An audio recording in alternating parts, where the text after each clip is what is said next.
Hey, y'all, and welcome back to another episode. We're going to continue our discussion on sacred geometry, which is basically how light organizes itself in nature. Okay. So, as explained in the last episode, sacred geometry can be traced back to ancient Egypt. However, we didn't discuss the notable contributors and discoveries that happened during history after ancient Egypt. So, I want to spend some time doing that briefly today before we start reviewing two-dimensional circles. And then we'll talk about like how numbers come back into this a little bit later. Okay. So first, let's just start with the historic contribution in the timeline, and then we'll talk about two-dimensional circles and the shapes that form from circles. Okay. So we talked about the ancient Egyptians, but we didn't talk about the other origins. Now, geometry is something that was studied by mathematicians who admired the perfection that they found amongst numbers. And they decided that this was of divine order or from the creator, so they called it sacred, a sacred practice. Now, mathematicians, child, why did I code switch like that? That is so strange. Anyways, forgive me. Okay. I'm with the theatrics. So, mathematicians search for centuries trying to understand the meaning of the patterns. Okay. Also, a lot of commoners could not read or write back then. So, what they would do is use shapes to communicate with them in religious organizations and secret societies because they could recognize shapes. Okay. Now, there were a couple early books on geometry. One of the earliest was around 2000 to 1800 BCE, and it was called the Egyptian Rhind Papyrus. And then sometime between the same time period came the Babylonian clay tablets, followed by the Moscow Papyrus of 1890 BCE. Okay. Now, the most notable achievements came from Greek philosophers and mathematicians, but remember what I said in the last episode, okay? We're not going to let that just slide through there. All right, so I'm going to talk about a couple of notable ones, and I'll order it in timeline for who was born first and when these contributions were made. But a lot of these people you already know from the ancient astrology episode, okay?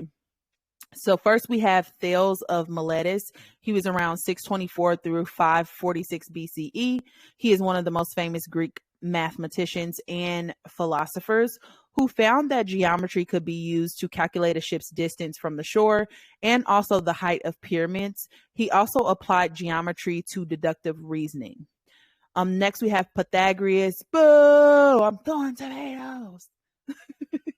I'm just kidding, y'all, because he actually did have a school. So, anyways, he was around from 570 through 495 BCE. He was a Greek philosopher and mathematician who established a school in 530 BCE, where his students, who were called Pythagoreans, studied geometry. He's also known as the father of the Pythagorean theorem. And he actually created this school, helped others to gain access to this information, and that can't be erased. So I'll take my tomatoes back.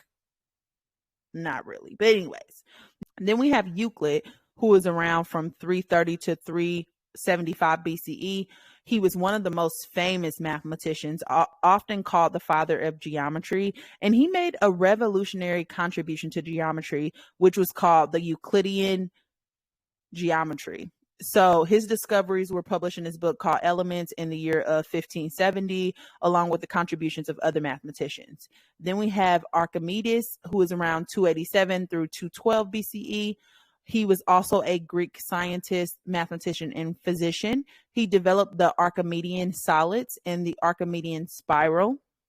So he spent most of his life trying to find the syncretism between mathematics and physics. Okay. He also invented antiquity, screw pumps, and the compound pulley. Next, we have Leonardo Pisano, who was around 1170 through 1240. He is Fibonacci. Okay. So as you can guess, he is the person who discovered the Fibonacci sequence that is found everywhere in nature. All right. And then you determine the Fibonacci sequence by adding the previous number to the last number. Okay. So if you add 1 with 0, you get 1. If you add 1 with 1, you get 2. If you add 1 with 2, you get 3. 2 with 3, you get 5. 3 with 5, you get 8. 5 with 8, you get 13, and so on and so forth. Okay. This was published in a book called the Liber Abaci, which translates to the Book of Abacus. Then we have Luca Bartolomei de Pacioli. I made that up. But anyways, that guy, Luca Pacioli. He was around 1447 through 1517. He was also an Italian mathematician who wrote the book called Divina Proportion, and it just is divine proportion is what it translates to, which discussed the mathematical proportions found in art, architecture, and polygons. Polygons are just shapes that have straight sides. This book was cool though because it was illustrated by Leonardo da Vinci. Okay, and he has some very, very famous paintings. And then you have Johannes Kepler, who was around 1447 through 1517 as well. He was from that astrology episode. So he was a German mathematician, but he was also an astronomer. And he was known for introducing the principle of continuity and the concept of a point at infinity. He also made contributions to the development of projective geometry. Then we have Danvalo Melchizedek, who was a esoteric philosopher. He held workshops between 1985 through 1994. So he was around when some of us were alive, that introduced the world to sacred geometry. He also wrote several esoteric books like The Ancient Secret of the Flower of Life, Living in the Heart, and The Serpent Light. The Ancient Secret of the Flower of Life is actually on my to-do list. It's on my book list, and we're probably going to talk about it a little bit and when we talk about the Flower of Life. Okay, but this has 2 volumes. Highly recommend, if you want to understand sacred geometry, that you read those. You can get them from Goodreads or you can get them from Scribd if you have an account with them. But when you look up Melchizedek, you can barely find anything on him online. So I think that his works are trying to be erased. So if you don't have access to it, get it before you don't have access to it for real.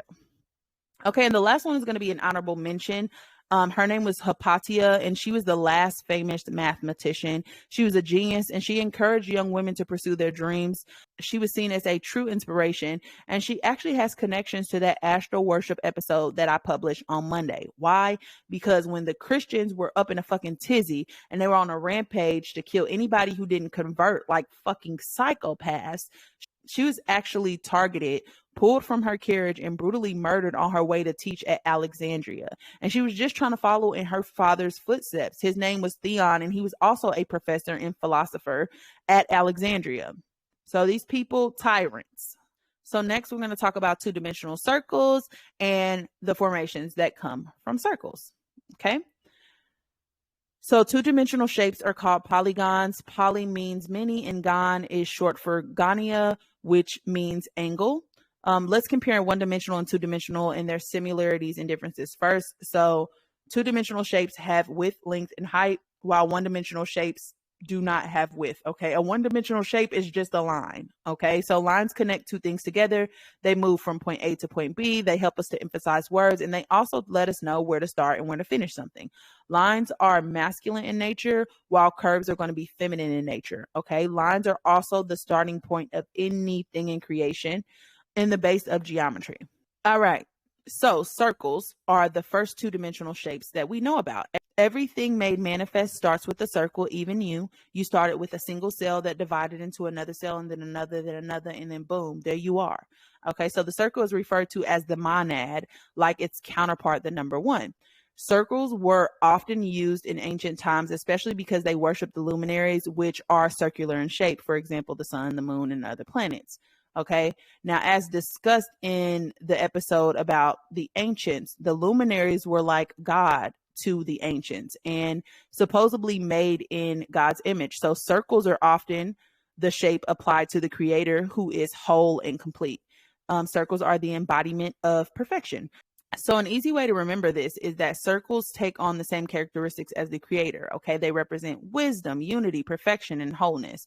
Now, when we think about the creator, we think about the creator being in everything, okay? But we also have to think about the creator being nothing at all as well, okay? So the circle is often used too to represent the number 0 or the absence of something. And remember that we live in this plane of duality, okay? So if we say the creator is everything, then the creator is also nothing at all, because if something exists, the opposite of that thing must exist as well. If the thesis exists, the antithesis must exist as well. Okay, so that concept is embodied in the circle as well, because again, it's related to the creator.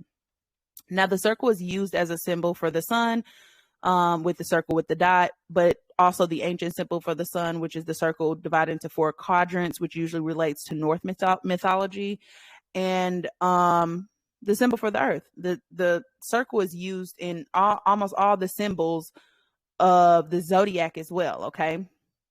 So the circle is often used in symbology when describing gods and goddesses. I assume because it relates not only to immortality, infinitude, but also eternity. Okay. Because when you think about circles and you think about that snake that's eating its tail, that is the representation of eternity. Snakes are a symbol for wisdom and rebirth. And that circle, it has no start, it has no end, it goes on forever. That's why we wear wedding rings to symbolize our eternal devotion to that other person. Okay. That's where the concept of wedding rings came from. A circle represents eternity. Okay. In the Jewish community, it's customary to serve bagels because at like a repast or a funeral, because the shape represents birth and death cycles along with reincarnation. And if you know anything about sigils, they usually entail a pattern or a combination of shapes in the middle of a circle, which represents protection from outside forces. So if you know movies, right? If you look at movies, typically when somebody's about to do magic, they create a circle of salt around them. Okay. And circles, again, represent protection, but salt, people don't know this. Salt is a very protective agent, along with urine, along with blood. Okay. Those are protective agents. Okay. So salt is the reason why they put salt around them, is so that no negative influence from the outside can attach itself to them while they're doing their work. Okay. Now, the 3-dimensional versions of a circle is a sphere, a globe, or an orb, but we'll discuss that later on in this series. Next, we have the Vesica Piscis, which translates to the bladder of the fish in Latin.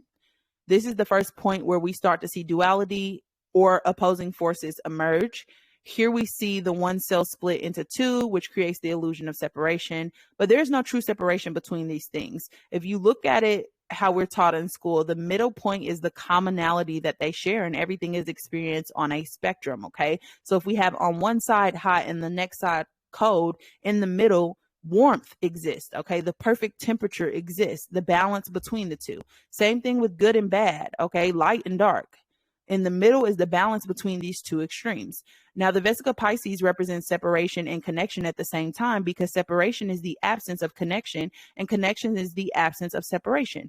Everything is really the same thing, just on opposite ends of the spectrum. So this shape is associated with 2, which is about balance and harmony. And we talked about that in our last episode. So I hope you guys can kind of see the connection and the correlation here. All right. Now, the ancients understood this duality as well, because they worshiped the sun and the moon, not just one. The sun is electric and masculine, while the moon is magnetic and feminine. So 2 energies are the same thing. Electricity is the absence of magnetism, and magnetism is the absence of electricity. That's why magnetism is always or often referred to as dielectric energy, the opposite of electric energy. Okay. So the middle part of the Vesica Piscis is actually called the mandorla, which translated from Italian as almond. So this was used a lot in religious art. It has been used to represent the womb of Mary, the cosmic womb, the portal to other dimensions. It has also been found carved into church walls as the Sheila Nagig, which represents fertility or chastity. Now, if you see this thing, I'm gonna put up a picture so y'all can see it. It really looks like this fucking creature who has his vagina open, but I'm gonna put it up so y'all can see it. And it also has been drawn with an